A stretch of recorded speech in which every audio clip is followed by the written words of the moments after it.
Hey, so you want to know the secret to keeping spiritually fit? That's right, I said spiritually fit.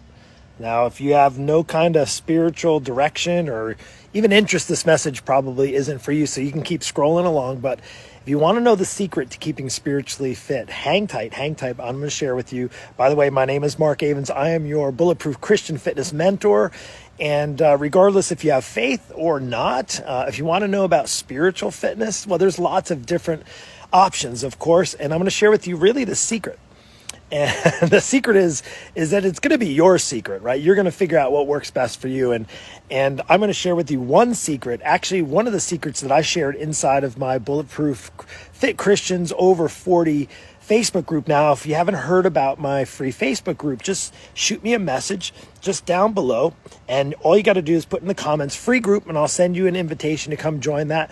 And again, like somebody has asked me in the past, is this just for Christians, or what if I'm not too sure? Well, you're welcome. Anybody's welcome. Just so you know, inside this group, the majority of people are Christians, and some maybe have a little bit of faith. Some have a lot. There's no judgment in there, but it is a safe place. And if you want to know the secret, I actually did a training this past weekend on Saturday about 10 secrets. And actually, there's probably a whole lot more secrets. And I'm not the expert on the secrets, but I wanted to share with people the 10 secrets that I found so helpful in helping me on my spiritual journey to keeping spiritually fit. You know, like our muscles, in order for them to stay strong, you got to keep working them. And just the same with it when it comes to your spiritual fitness. If you want to have a strong spiritual sense and you want to be in charge of that, if you want to actually have that as a big part of your life, you have to work it, right? And there's definitely some secrets for sure. And one of the secrets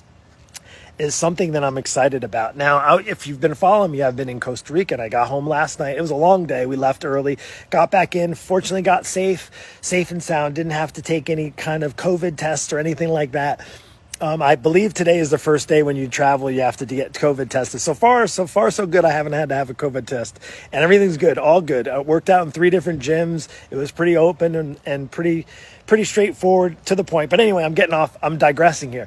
But I'm back home now. I'm in my backyard. Maybe you recognize this awesome Adirondack chair sitting in my backyard. It's actually kind of nice out, short sleeve shirt. And it's kind of a beautiful day. I heard it's supposed to get cool. But anyway, let me get to it. One of the secrets I want to share with you inside the 10 secrets. Now, again, if you want that training, you can have access to it. You just have to jump in the group. The training is live. I streamed it into Facebook so you can have direct access to it right away. It's about a 45-minute training, and I go over 10 secrets to keeping spiritually fit. And today I want to share with you one secret right now. Hey, Albert, welcome. Wendy, thanks for watching. And Virginia, I appreciate you. Thanks, brother. Yeah, we're going to connect, man. We're going to connect. I have to just kind of get oriented back in the groove, and definitely maybe at the end of this week or over the weekend, we'll connect, my man. So listen, one of the things that made me think as I come back in here, it's one of the secrets, and one of those secrets is making your space sacred, having a sacred space, like a space that's yours. Now, for me, I have 2 spaces, and you can have 10, you can have 20, you can have maybe 1. Maybe you don't have any spaces, and maybe that's what's struggling in your spiritual fitness journey, if so to speak. Now, one of the things, I love going out on the beach. Beach is like why we live close to the beach, why we sacrificed the location for the size of the home that we have, because we have a little home, but it happens to be really close to the beach, so that's what we chose. And part of it is because there's something, to me, sacred about being on the beach. That's one of them. I go, today I didn't get there, but I've been at the beach all last week, at a different beach in Costa Rica, but I will be back down there very soon. I probably don't go without a day or 2 of seeing the beach. It's just something that's in me, and there's something that's sacred about it for me. Now, that might not be for you. You might have your own thing. Maybe yours is going to a park. Maybe yours is going in a kayak, right? Maybe it's sitting in your backyard. My other place is in this chair, sitting back here amongst these beautiful oak trees that I have, and palm trees, and you can see them up there. And I have all these trees kind of canopying over top, and there's just something, it seems like, I feel like I'm not really protected right here, even the big palm trees, but over here over my house is like these oak trees. And sorry if I'm spinning around too fast, but there's just something sacred about this back here. We've been in the same home for now going on 19 years. We bought this in 2002. Is that 19 years? No, maybe not. 18 years, going on 18 years. And and we've transformed it, but it's been a lot of heart, a blood, sweat, and tears, so to speak. But there's something sacred about this backyard and this space right now. And I say that in a spiritual sense and a faith sense, as I am really in tune. I can feel close to God. Now you can feel close to God anywhere. The good news is you don't have to go to church to be close to the Lord, right? You can be close to him anywhere. You can be close to him in while you're sleeping in bed, well, not sleeping in bed, but lying in bed. Well, you can be close to him sleeping in bed too, or on a walk, or in a car, or in your living room, in your dining room. The good thing is God can follow you with you wherever you are, but it helps to be intentional about that connection you have with him. And one of the secrets is having a sacred space. That's one of them. Now, that's only one secret. So my question to you is right now, while you're on here, do you have a sacred place?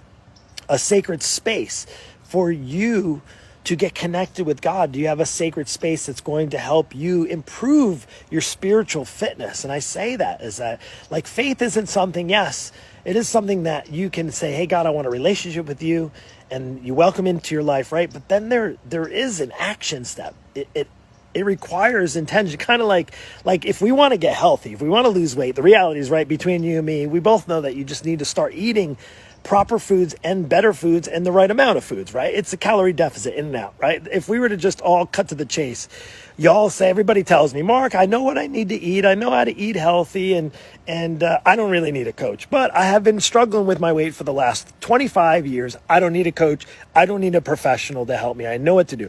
Well, okay, my first answer is do it. And if you haven't do it, then maybe get somebody to help you. That's the other thing. So that's like on food, right? Your relationship with food. Then with fitness, just think of regular physical fitness. So with physical fitness, you have to work your muscles.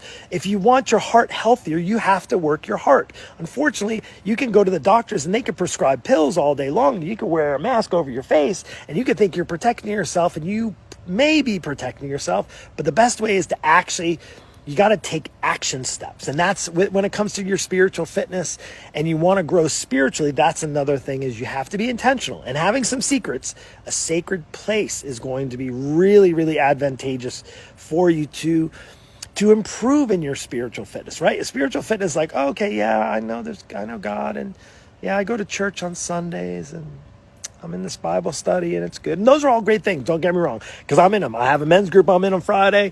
I like my church on Sunday. Those are all great things. But if you're just like going through the motions, and one of the things I hear, I think I mentioned it in our training. By the way, the training, just so you know, you can have access to it. You don't have access to it on my personal page. You have to get into my group. Just send me. I want access to the group. I want to get in the group. You can send me a private message if you'd like as well, and then I'll get you in there. So let me know. We have an awesome group, and it's growing. Like, we're growing 100 or so, 150 a week, I think it's coming down to. It's growing and growing, and I'm really, really excited because I know there's other people out there that want to improve not just their faith, but their fitness, and they want to improve their health, and they're welcome. And it's a safe place that you can come and be amongst a lot of other people that are over 40, and Christians, non-Christians, everything in between. And by all means, come join us, and you can actually have access to that training. But that is just one secret, is to have your place sacred. Right now, it's quiet. Now, mind you, there's like a hot main road that's over, like 1 block over. It's sort of quiet. There's a few birds chirping. They're probably in the bird feeder in the back. We got a hammock. The hammock's not up there yet, but it's nice and quiet. I hear I hear cardinals in the back. It's just a safe, like a nice sacred place. So again, now listen, of course, the spiritual journey is just one part of it, right? Your spiritual journey is just one part of the equation. People are like, Mark, how do you keep it all together? And how are you not all stressed out about the end of the world? And how are you not letting, other people get to you and stuff? And how like, isn't the news just like, isn't it crazy what's going on? All this stuff is just crazy. I would say I'm a bit negligent because I'm not focusing on that. The reality is, what you focus on is what's going to grow in your life. If you're focused on what the news is pushing out, and it's basically stress and doom and gloom, and get you angry and get you mad and get you sucked in, guess what? That's where you're going to grow. Like, I guess if you get where you're sitting on the couch all evening and saying you don't have time to work out, yet you have time to know everything going on in the news, guess what? There's probably a problem going on there, right? That's where it comes to, what do you want more? Do you want more stress in your life? You want more anxiety? You want more fear? Keep watching that stuff. Keep paying attention to the people that are pulling you down. Keep paying attention to the things that you know you can't control. Or, like spiritual fitness, this is what I love about spiritual fitness, is that you can start growing it right now. You can actually start to get stronger spiritually speaking. And I'll tell you what, I want to grow spiritually stronger because I feel like the world is coming after me. Can I get an amen on that? Physically speaking too, look, we're not getting any younger. We just aged a day today, right? The day is almost older. A day is over. We've almost aged already a day, right? Like, the reality is we're not getting any younger. I'm 40. I can't even believe I'm 48. You might be 58. Heck, you might be 68. And you're thinking to yourself, man, time is going by quicker the older I get. Yes. And the next thing you know, you turn around and 10 years are gone, and think about this in a physical sense, and you're still trying to lose those 30 pounds that you've been struggling with for so long. You're still struggling. Man, I wish I got a hold of you back 10 years ago. Man, I wish I got a hold of you back 20 years ago. Now it's 20 years harder, and it doesn't get easier. I can tell you this. When you get older, it does not get easier. It doesn't. Life just doesn't work itself out when it comes to your physical sense. Spiritually speaking, the same thing. Now, you can definitely improve your spiritual at any age. You can improve your physical at any age. That's a good thing, but why would you not want to? Now, if you know those are some things you can control, you have the access and the ability to do that right now. And if you're stuck, like if you don't, get yourself somebody to help.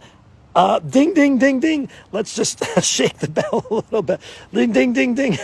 I'm right here. Reach out to me. We'll get on a call. We'll see you for a good fit. Listen, I posted a week ago that I have a case study. Just lastly, this is just a shameless plug.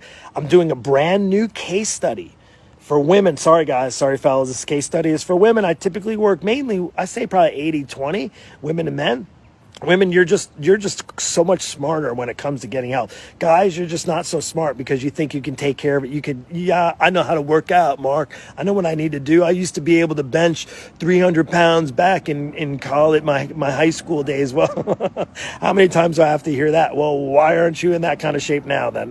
Clearly, oh no, I got these injuries and things. Okay, keep telling me. But back to my case study.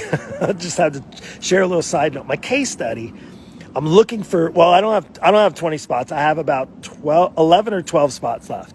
And again, I said I was going to end it, but I kind of abruptly made like a short term on there. We're going to go to the end of this week or the end of the month, which I think is this week. And I'm looking for 12 more women. So I have spots for 12 more women. We're doing case study, specific case study. So, it's if you want to lose at least 20 pounds of fat. 20 pounds of fat. Now, we already moved on from the spiritual. 20 pounds of fat in 12 weeks. At least 20 pounds of fat in 12 weeks. If you want access to the case study, reach out to me. You can send me a message or you can drop it down below. Case study. If I know it's case study, then I'll reach back out. You can send me a private message and then we can talk about it. We can see if you'd be a good fit. You may or may not be a good fit. You need, of course, 20 pounds of fat, at least 20 pounds of fat you want to try to lose. And you want to lose in 12 weeks and you're serious about it. And just so you know, I'm not a quick fix. I don't have a little magic wand or a little potion or pill. Well, there is a potion. It's not anything you got to drink, but it's taking my advice, taking the structure from a coach who has 25 years of success and a track record of success from being in the trenches with people. And I feel like I'm a broken record when I come on and say this over and over and over again. People are like, Mark, how come you're pretty good on camera, Mark? Like, you're doing that. Like, this people reach out to you. You do that pretty well. And I'm like, yeah, because I'm saying the same message over and over again. And maybe you've been hearing it over and over again and you're still trying to fight it yourself. You're like, no, I don't need to invest in a coach to help me succeed. No, I don't need to spend money on an expert who can make my life so much easier by telling me what I need to eat and how I need to exercise and hold me accountable and guarantee my success. To me, again, I'm the coach, but to me, it's a no-brainer. It's why I even have a coach myself. In fact, I just booked a call with him. We're getting connected next week, and he wanted to know how I did through Costa Rica, and we have to adjust a few things because I had a little fun in Costa Rica on the food, and I went a little off track. But again, having a coach there's nothing like it to help keep me from going too far off track. Now, with all that said, I hope you have an amazing rest of your day. And again, back to the original conversation, is the secret is making your space sacred. Have a sacred space. You know what's even more exciting about having a sacred space is when you're in good shape and you feel good about yourself and you have confidence and clarity and what you need to do in your day. And spiritually speaking, like, there's clarity that can be there. And sometimes all the distractions of the world are going to make it hard for you to have clarity on your spiritual fitness journey. So anyway, take care. God bless. I hope you have a great rest of your day.